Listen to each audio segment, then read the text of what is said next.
Bismillahirrahmanirrahim. Assalamualaikum warahmatullahi wabarakatuh. Perkenalkan, nama saya Dahlia Puspa Sulistiani dari kelas L jurusan Pendidikan Agama Islam semester 6. Di sini saya akan mencoba menjawab pertanyaan ujian tengah semester mata kuliah Kapita Selekta Pendidikan Islam. Yang pertama bagian A, yaitu jelaskan hak dan kewajiban peserta didik dan pendidik dalam proses belajar mengajar. Yang pertama yaitu mendapatkan pendidikan agama sesuai dengan agama yang dianutnya dan diajarkan oleh pendidik seagama. Yang kedua, mendapatkan pelayanan pendidikan sesuai bakat, minat, dan kemampuannya. Yang ketiga, mendapatkan beasiswa bagi yang berprestasi yang orang tuanya tidak mampu membiayai pendidikannya. Yang keempat, mendapatkan biaya pendidikan bagi mereka yang orang tuanya tidak mampu. Yang kelima, menyelesaikan program pendidikan sesuai dengan kecepatan belajar masing-masing dan tidak menyimpang dari ketentuan batas waktu yang ditetapkan. Kewajibannya yaitu yang pertama, menjaga norma-norma pendidikan untuk menjamin keberlangsungan proses dan keberhasilan pendidikan. Yang kedua, ikut menanggung biaya penyelenggaraan pendidikan kecuali bagi peserta didik yang dibebaskan dari kewajiban tersebut sesuai dengan peraturan perundang-undangan yang berlaku. Yang bagian B pertanyaannya, jelaskan apa saja hambatan yang sering terjadi dalam proses belajar mengajar dan bagaimana solusinya dari masing-masing hambatan tersebut. Baik, yang pertama yaitu faktor dalam individual. Faktor ini adalah faktor kematangan atau pertumbuhan, kecerdasan latihan, motivasi, dan faktor pribadi. Yang kedua, faktor luar individual atau faktor sosial.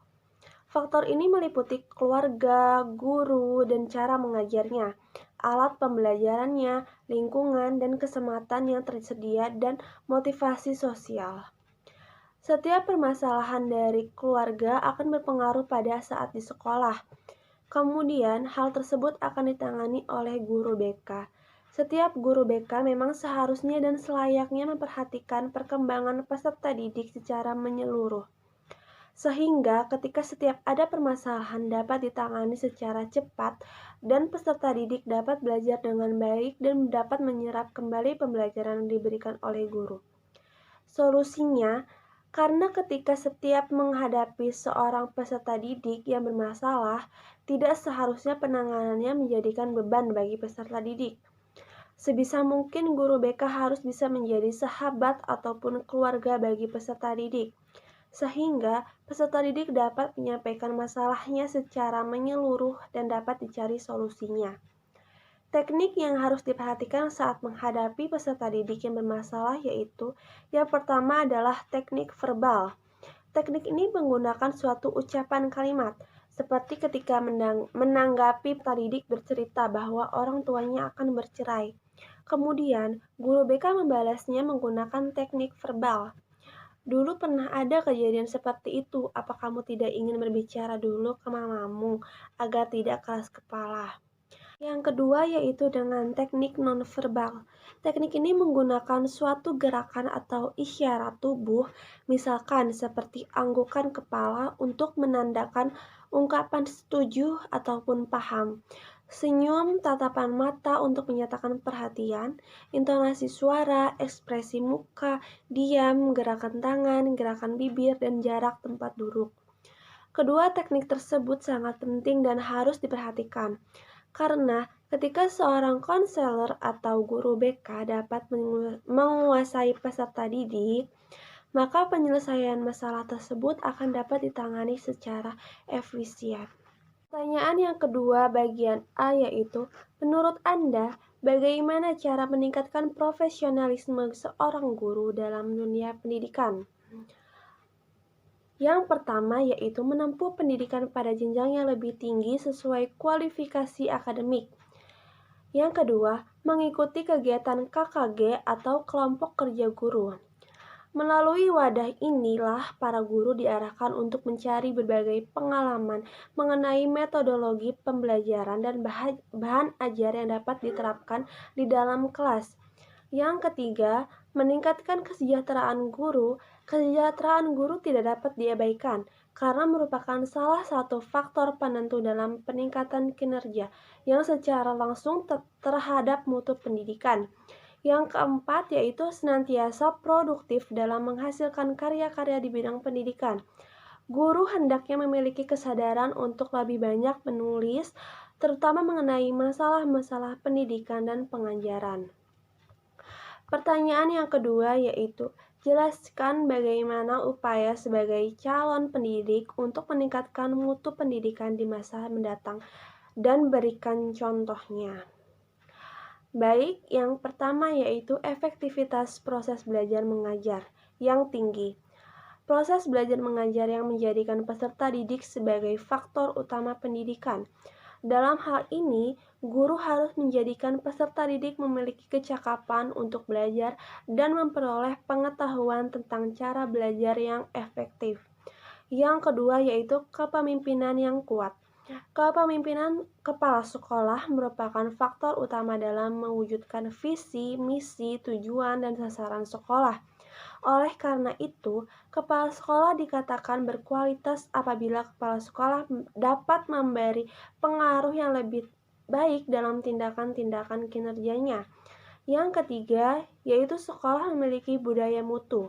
Yang keempat, sekolah memiliki keterbukaan atau transparansi. Manajemen keterbukaan atau transparansi ini ditunjukkan dalam pengambilan keputusan, penggunaan uang, dan sebagainya, yang selalu melibatkan pihak-pihak terkait sebagai alat pengontrol. Yang kelima, sekolah memiliki kemampuan untuk berubah atau psikologis dan fisik, berubah kepada kondisi yang lebih baik atau terjadi peningkatan. Artinya, setiap dilakukan perubahan, hasilnya diharapkan lebih baik dari sebelumnya, terutama pada mutu pendidikan peserta didik. Yang keenam, sekolah melakukan evaluasi dan perbaikan secara berkelanjutan. Bagaimana memanfaatkan hasil evaluasi belajar tersebut untuk memperbaiki dan menyempurnakan proses belajar mengajar di sekolah. Selanjutnya yaitu pertanyaan yang nomor 3 yang bagian A. Jelaskan apa yang Anda pahami mengenai hakikat globalisasi. Hakikat globalisasi. Globalisasi adalah suatu perubahan sosial dalam bentuk semakin bertambahnya keterkaitan antara masyarakat dengan faktor-faktor yang terjadi akibat transkulturasi dan perkembangan teknologi modern. Pertanyaannya bagian B. Jelaskan apa saja dampak globalisasi terhadap tradisi pesantren dan berikan contohnya.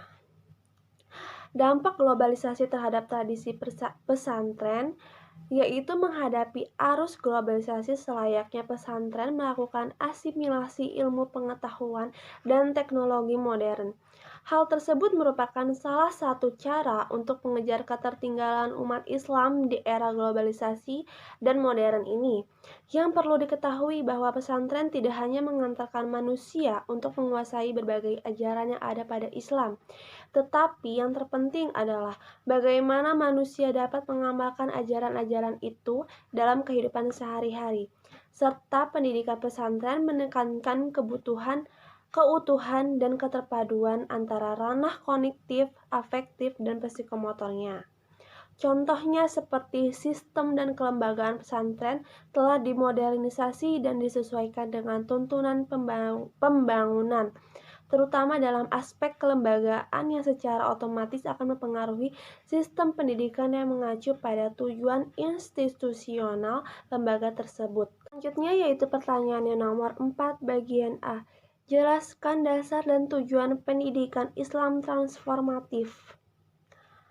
Hakikat pendidikan Islam transformatif adalah akumulasi dari proses transfer keilmuan, transfer nilai-nilai luhur, dan transfer metodologi serta transformasi. Tidak ada dikotomi dan spesialisasi keilmuan. hingga akhirnya dapat menghasilkan output yang memiliki kepribadian religius dan kompetensi sains sekaligus. Tujuan pendidikan Islam transformatif ala Syekh Nawawi tersebut mengisyaratkan bahwa tidak ada kotomi kepentingan dan kebutuhan duniawi dan ukhrawi. Tidak ada dikotomi agama dan sains. Akan tetapi, semua dimensi diberikan porsi masing-masing secara proporsional, sebab agama dan sains sumber utamanya dan pertama lagi pokok adalah Allah Subhanahu wa Ta'ala. Pertanyaan nomor 4 bagian B, apa yang Anda pahami mengenai paradigma pendidikan Islam transformatif dan implikasinya terhadap pengembangan pendidikan Islam? Pendidikan Islam belum mampu menerjemahkan nilai-nilai normatif ke dalam kehidupan masyarakat, sehingga pendidikan Islam hanya dipersepsikan mayoritas masyarakat Muslim sebagai pendidikan transenden atau pendidikan yang hanya sibuk memperkuat spiritual tanpa menyinggung permasalahan sosial. Diperlukan kreativitas intelektual cendekiawan Muslim untuk memberikan rumusan baru dalam menghadapi zaman baru.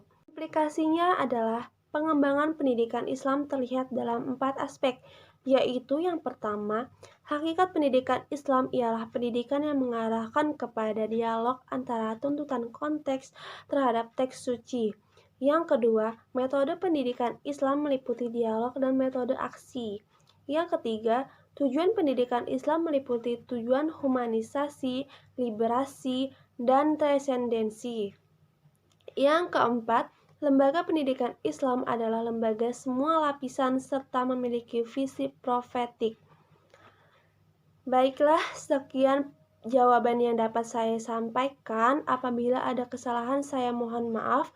Kepada Allah, saya mohon ampun. Wallahul muwaffiq ila aqwamit thoriq. Wassalamualaikum warahmatullahi wabarakatuh.